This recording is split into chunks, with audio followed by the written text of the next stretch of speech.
నేటి నుంచి సరస్వతీ నది పుష్కరాలు ప్రారంభమవుతున్నాయి. మే 15 నుండి మే 26 వరకు ఈ పుష్కరాలని అత్యంత వైభవంగా నిర్వహిస్తారు. బృహస్పతి ఏడాదికి ఒక రాశి చొప్పున 12 రాశులలో సంచరిస్తూ ఉంటాడు. బృహస్పతి ఆయా రాశులలో చేరినప్పుడు ఆయా నదులకు పుష్కరాలు నిర్వహిస్తూ ఉంటారు. తొలి 12 రోజులను ఆది పుష్కరాలుగాను, చివరి 12 రోజులను అంత్య పుష్కరాలుగాను పరిగణించి పుష్కర వేడుకలని అత్యంత వైభవంగా నిర్వహిస్తారు. బృహస్పతి ఒకే రాశిలో ప్రవేశించినప్పుడు ఒక్కో నదికి పుష్కరంగా దేశంలోని 12 నదులకు ఒక క్రమ పద్ధతిలో పుష్కరాలను నిర్వహిస్తూ ఉంటారు.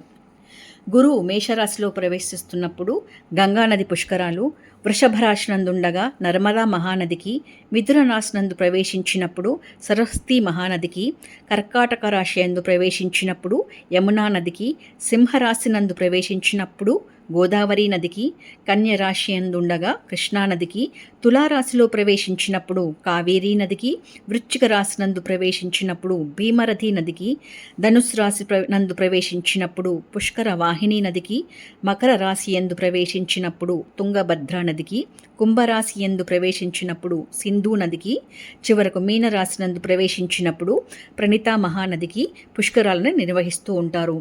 పుష్కర సమయంలో 3,50,00,000 పుణ్యతీర్థములు ఈ నది యందు ఉంటాయని భావిస్తూ ఉంటారు. నదీ స్నానాలను ఆచరించడం వల్ల పుణ్యము మోక్షము లభిస్తుందని అందరూ నమ్ముతూ ఉంటారు.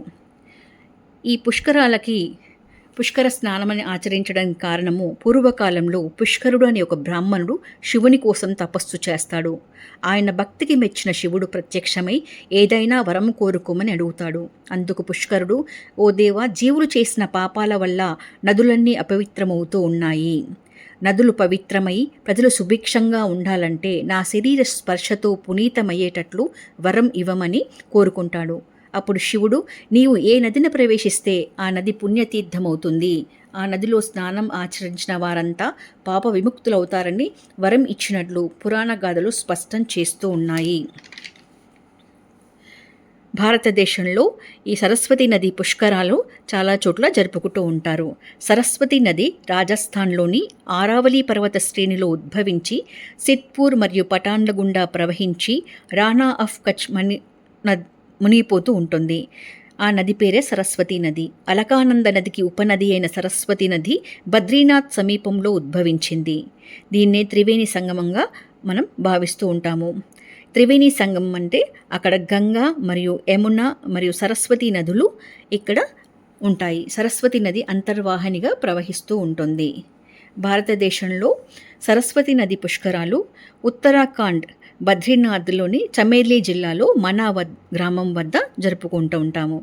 అంతేకాకుండా పంచసరోవర పుష్కర తీర్థం రాజస్థాన్లో ఉంది. ఆరావళి కొండలలో ఈ నది ఉద్భవిస్తూ ఉంటుంది. అక్కడ బ్రహ్మదేవుని ఆలయం కూడా ఉంటుంది. అక్కడ కూడా ఈ సరస్వతి నది పుష్కరాలను జరుపుకుంటాము. ప్రయాగ త్రివేణి సంగమంలో కుంభమేళ జరిగిన చోట కూడా అలహాబాదులో ఈ పుష్కరాలను వేడుకగా జరుపుకుంటూ ఉంటాం. గుజరాత్ అహ్మదాబాద్ ఉత్తరంగా సింధూపూర్ క్షేత్రంలో ఈ పుష్కరాలను జరుపుకుంటూ ఉంటాము. మన తెలంగాణలోని జయశంకర్ భూపాల్పల్లి జిల్లాలో ముక్తీశ్వర క్షేత్రంలో కూడా సరస్వతి నది పుష్కరాలను జరుపుకుంటూ ఉంటాము. కాళేశ్వరంలో 2 ఘాట్లలో పుష్కర స్నానాలని ఆచరించవచ్చు. గోదావరి ఘాట్ ఉదయం 5 గంటల నుండి సాయంత్రం 7 గంటల వరకు భక్తులు స్నానాలు ఆచరించవచ్చు. అంతేకాకుండా సరస్వతి ఘాట్ నందు త్రివేణి సంగమంలో పూర్వీకులను పూజించడం, ఆధ్యాత్మిక ప్రసంగాలు, నదీ స్నానాలు, దానము, జపము, అర్చన, ధ్యానము వంటివి కూడా చేసుకోవచ్చు. ఈ ముక్తేశ్వర క్షేత్రంలో ఉన్న లింగానికి చాలా ప్రత్యేకత ఉంది. ఈ లింగం పైన ఉన్న నాసిక రంధ్రాల గుండా ఎంత నీరు పోసినా బయటికి రాకుండా భూమార్గంలో ప్రవేశించి సరస్వతీ నది రూపంలో గోదావరి ప్రాణహిత నదులతో కలిసి త్రివేణి సంగమంగా ఏర్పడుతూ ఉంటుంది. సరస్వతి నది అంతర్వాహినిగా ప్రవేశిస్తుంది. కాళేశ్వర క్షేత్రంలో పెద్దల పిండ ప్రధానానికి ముఖ్యమైన క్షేత్రంగా దీన్ని భావిస్తారు. కాశీకి వెళ్ళలేని వారు ఇక్కడ త్రివేణి సంగమంలో వైదిక కార్యక్రమాలు నిర్వహిస్తారు. అందువలన కాశీలో జరిపించినంత పుణ్య ఫలం ఉంటుందని నమ్ముతారు. కరీంనగర్ జిల్లాలోని అతి ముఖ్యమైన ఆలయాలలో కాళేశ్వర క్షేత్రం ఒకటి.